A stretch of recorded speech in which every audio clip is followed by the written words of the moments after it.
Assalamualaikum warahmatullahi wabarakatuh. Waalaikumsalam warahmatullahi wabarakatuh.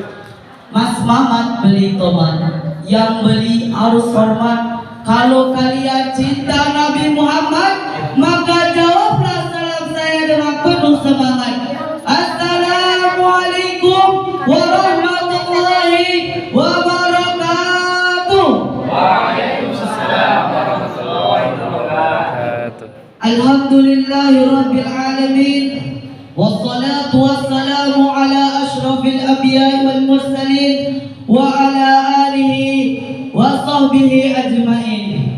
Asyhadu an la ilaha illallah wa asyhadu anna Muhammadar Rasulullah. Amma ba'du. Yang saya hormati Dewan Juri yang agung lagi bijaksana, yang saya hormati guru pembimbing yang insya Allah dirahmati oleh Allah Subhanahu wa Ta'ala, dan yang saya sayangi kakak-kakak dari Pramuka Sejati sekota Lubuk Linggau. Berdirinya saya di sini bukan ingin menampakkan wajah saya. Berdirinya saya di sini bukan ingin bernakan pakaian yang saya kenakan. Akan tetapi berdirinya saya di sini akan bertutur tentang adab dan akhlak perilaku Rasulullah sallallahu alaihi wasallam. Rasulullah sallallahu alaihi wasallam pernah bersabda yang berbunyi, yang artinya sesungguhnya aku diutus oleh Allah untuk menyempurnakan akhlak. Maka dari itu sempurnakanlah akhlak-akhlak kalian. Janganlah kalian memaki maki orang yang tiada lagi. Janganlah kalian merendahkan orang yang paling kecil. Maka dari itu kalau kalian cinta Nabi Muhammad, pelajari hadis-hadisnya, amalkan seluruh perintah-perintahnya. Rasulullah suatu ketika diceritakan pada zaman dahulu ada seorang kakek buta dari bangsa Yahudi.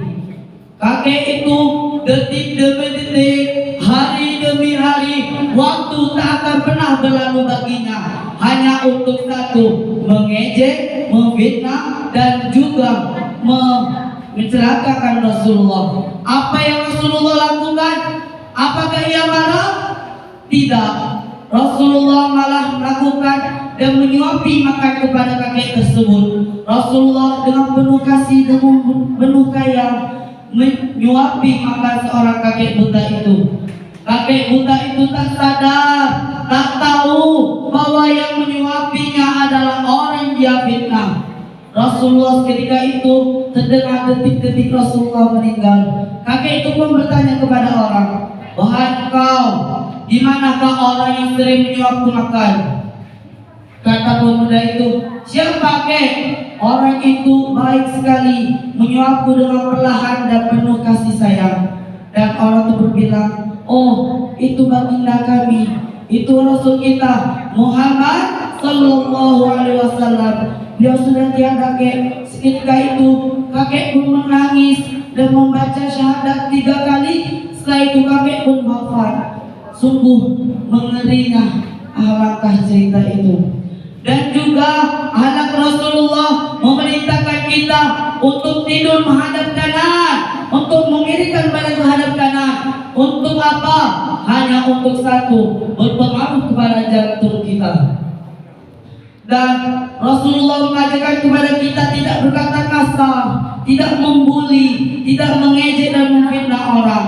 Dan Rasulullah mengajarkan kita untuk ketika jalan nunduk, ketika bertemu orang tua salam, ketika yang lebih tua hormati. Dan Rasulullah juga ketika berbilang di hadis yang artinya, engkau akan mati, engkau akan mati, engkau akan mati dikumpulkan bersama orang yang kau cintai. Bila kita cinta kepada Rasulullah, maka pelajari hadisnya, ikuti semua perintahnya, jauhi larangannya. Ketika itu seorang kakek tua itu pun dikubur di sebelah pemakaman bagi. Kakek itu sekarang sedang insya Allah diampuni seluruh dosanya oleh Allah Subhanahu Wa Taala. Dan seketika dari itu mari kita ambil akhlak-akhlak yang terpuji yang Rasulullah berikan kepada kita. Rasulullah semua itu mengajarkan untuk kesehatan kita. agar hidup kita susah atau jarang terkena penyakit pilek. Karena sekarang pilek, batuk, demam disebut corona dulu.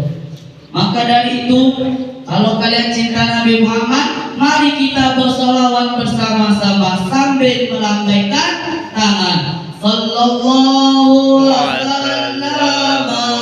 ala Nabi Sayyidina Muhammadin wa alihi wa sahbihi ajma'ina. Mengangkat tangan pun ada maknanya, mengangkat tangan pun ada tujuannya. Habib Sayyidi bin Muhammad Barokah berkata, jika kalian mendengar salawat, maka melambailah tangan kalian. Saat itu kita dicabut nyawa kita dikumpulkan di padang mahsyar, yaitu padang yang paling luas dari padang ulang tadi. Padang mahsyar, ketika itu kita dikumpulkan dengan bangsa Amerika, bangsa Brazil, bangsa Israel dan Palestina dan sebagainya. Orang yang tinggi-tinggi, besar-besar, akan tetapi kita umat Nabi Muhammad, umat akhir zaman, umat yang paling kecil. Nah, ketika itu kita melambaikan tangan. Ketika Rasulullah lewat, ini ummati, hadza ummati, ini umatku yang sering bersalawat kepadaku. Jadi tujuan kita melambaikan tangan, ciri khas khusus kita kepada Rasulullah. Walaupun kita tidak bisa maju di depan, minimal kita di belakang sambil melambaikan tangan. Maka dari itu